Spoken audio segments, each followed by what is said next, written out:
My name is Emma Thompson, and this is the story of how an abandoned farm transformed me from the family failure into someone even my greedy relatives couldn't ignore. Sometimes, the greatest treasures hide in places others see as worthless. I remember the day of the will reading as if it happened yesterday. The law office smelled of old paper and polished mahogany, the air heavy with anticipation. Our family lawyer, Mr. Harrison, adjusted his glasses before unfolding my parents' final wishes.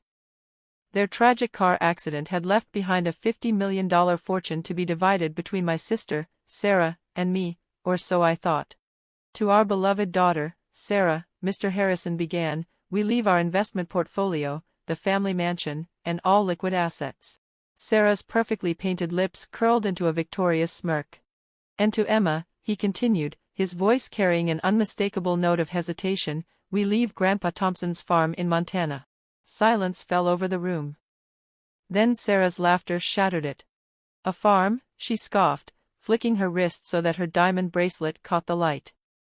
Oh, this is priceless. Little Emma always did prefer dirt to designer gowns. I sat frozen. The 200-acre farm had been abandoned for 2 decades, ever since Grandpa passed away. Dad had always dismissed it as worthless, never bothering to set foot there. And now, it was all I had. There must be some mistake, my Aunt Patricia interjected, her expression twisting in disbelief. Richard and Margaret would never leave their daughter with nothing but a rundown piece of land. Mr. Harrison shook his head. The will is quite clear. The farm, including all structures and contents, belongs to Emma. Sarah stood, smoothing her Chanel dress. Well, sis, enjoy your barns and weeds. I have a portfolio to manage. She paused at the door, her smile sharp as a blade. If you need a loan, let me know. After all, what's family for? I walked out of that office with nothing but a manila envelope containing the deed and a set of rusted keys. The next morning, I arrived at the farm. 20 years of neglect clung to everything, the house, the fences, the overgrown fields. The main house was a faded skeleton of its former self, but it was the barn that caught my eye. Grandpa Thompson had been a brilliant but eccentric man. He made his fortune in mining engineering before retiring to this farm, spending his final years tinkering away in that very barn. Dad always claimed the old man had lost his mind, chasing pipe dreams on a worthless piece of land.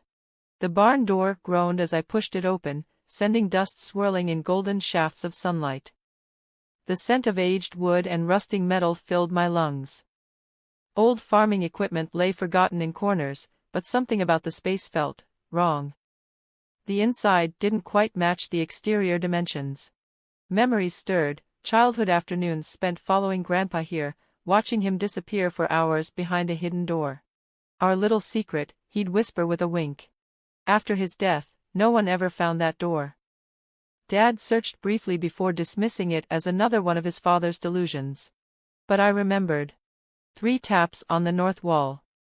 Then, pushed the 4th board from the bottom. My fingers trembled as I followed the long-forgotten sequence. Click. A section of the wall swung inward, revealing a staircase plunging into darkness. I swallowed hard and switched on my phone's flashlight, the beam slicing through the gloom. I took a cautious step down. Then another. At the bottom, I found myself in a massive underground room. What I saw stole my breath. Detailed geological surveys, mining charts, and chemical analyses covered the walls. A state-of-the-art testing lab, perfectly preserved under dust covers, stood in the center. But it was the heavy safe in the corner that truly changed everything. With shaking hands, I spun the dial. My birthday, Grandpa's favorite date. The lock clicked open. Inside sat a leather-bound journal and a single USB drive. And just like that, I realized the farm wasn't worthless at all. It was a goldmine. The first page of the journal bore a single line in my grandfather's familiar scrawl. To Emma, the only one who ever bothered to listen. As I flipped through his meticulous notes, my vision blurred with tears. Grandpa hadn't been a delusional old man. He had made a discovery that could revolutionize the mining industry. The so-called worthless farm sat atop one of the richest rare earth element deposits in North America. Even more astonishing, he had devised an innovative extraction process, one that was not only highly efficient but also environmentally sustainable. The USB drive held the final proof, detailed patents, already filed but never activated. Grandpa had been waiting for the right moment, and the right person, to bring his work to life. My hands trembled as the truth sank in. The farm wasn't worthless, it was worth billions. But I knew that if my family discovered the truth, they would stop at nothing to take it from me. Sarah would unleash an army of lawyers, claiming I was incompetent to manage such a discovery. I needed to move carefully, protecting what Grandpa had left before anyone else realized its value. That night, I sat in the old house, reading every word of his journal by lamplight. By morning, I was ready. The plan. I made 3 calls, to a patent lawyer, a mining engineer, and an investment banker I had befriended during my years in finance, a career my family had always dismissed as unimpressive. Keep this absolutely confidential, I instructed each of them. I'm about to show you something that will change everything. 6 months later, while Sarah filled her social media feeds with photos of luxury vacations and charity galas, I built a powerhouse team. The old barn became our command center, its hidden lab transformed with state-of-the-art equipment. One night, as we pored over Grandpa's research, Dar Chin, our lead engineer, looked up in awe. "These patents are revolutionary," she said. "Your grandfather's process could make rare earth mining not just profitable, but truly sustainable. Do you understand what this means?" I did. With demand for rare earth elements soaring, used in everything from smartphones to electric vehicles, we were sitting on a literal and figurative gold mine. To maintain secrecy, we quietly incorporated Thompson's sustainable resources through a web of shell companies. Using the savings I had built over years of careful investing, I funded our first operations. Every move was calculated to keep my family in the dark. The wedding. Then came Sarah's wedding, an over-the-top spectacle at the family mansion. I almost didn't go, but staying away would raise suspicion. When I arrived, Sarah greeted me with her usual condescension. "Oh, Emma," she gushed, her tone dripping with false warmth, "how's farming life treating you?" Her new husband, a hedge fund manager, chuckled. I smiled, swirling my champagne. "Quite educational, actually. I've been meaning to ask, how's the tech sector in your portfolio doing?" Sarah's expression faltered. "Why?" "Just curious. I heard rare earth shortages are wreaking havoc on manufacturing. Must be affecting stock prices." I haven't checked recently," she admitted, clearly realizing she was out of her depth. I took a slow sip of my drink. "You should." The breakthrough. The morning after Sarah jetted off to her honeymoon in the Maldives, we broke ground on our first extraction facility. By the time she returned 3 weeks later, Thompson Sustainable Resources had already secured contracts with 3 of the world's largest tech manufacturers. Then, the Wall Street Journal broke the story. "Revolutionary mining company disrupts rare earth market." Our company's valuation soared past $1 billion on its first public trading day. The fallout. My phone erupted with calls from family members. "Emma," Sarah's voice was shrill when she finally reached me, "why didn't you tell us? We're family." "Are we?" I asked coolly. I thought I was just the girl who got dirt for her inheritance. Panic crept into her voice. "This isn't fair. Grandpa's research should have been part of the estate."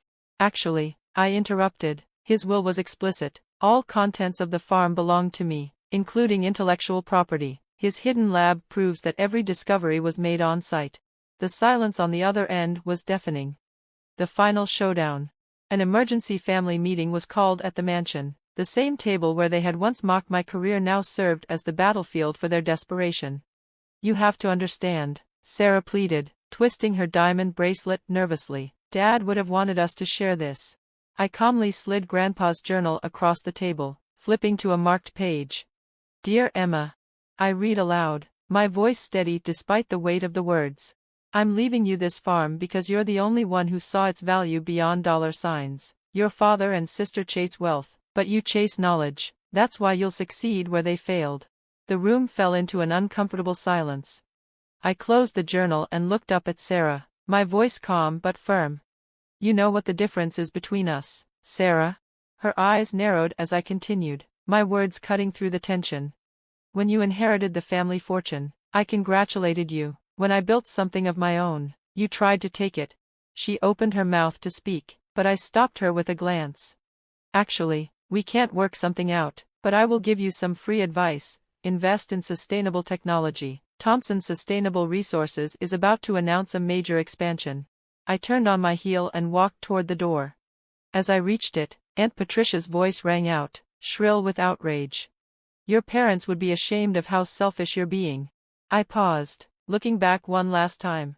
No, I said quietly, they'd be ashamed they never saw what Grandpa saw in me, but that's their loss, just like this company is your loss. A legacy reclaimed. Today, Thompson Sustainable Resources is valued at $12 billion. We're reshaping the mining industry while protecting the environment. The old farm has become a cutting-edge research facility, though I kept the barn just as Grandpa left it, secret room and all. Sarah still tries to reconcile with me, usually when she needs something. Last month, she called about investing in our latest venture. I had my assistant direct her to our public investor relations line. The family mansion was recently put on the market. Sarah's risky investments and lavish lifestyle had finally caught up with her. I bought it through a shell company and transformed it into a science education center for underprivileged kids. Yesterday, I received an invitation to speak at my old high school's graduation ceremony. The topic: finding value in unexpected places. I accepted immediately, already crafting my speech. After all, sometimes the greatest fortune isn't what you inherit, it's what you discover when everyone else has stopped looking. Home. As for the old farm, I still live in Grandpa's house, though I've renovated it thoughtfully to preserve its character. Every morning, I walk to the barn and tap that secret panel, remembering the man who saw beyond the surface to true value, both in the land and in me. They say success is the best revenge, but I've learned it's not about revenge at all. It's about proving that true worth isn't found in what you inherit, but in what you create. And sometimes, the most valuable inheritance isn't money, it's the wisdom to see what others miss.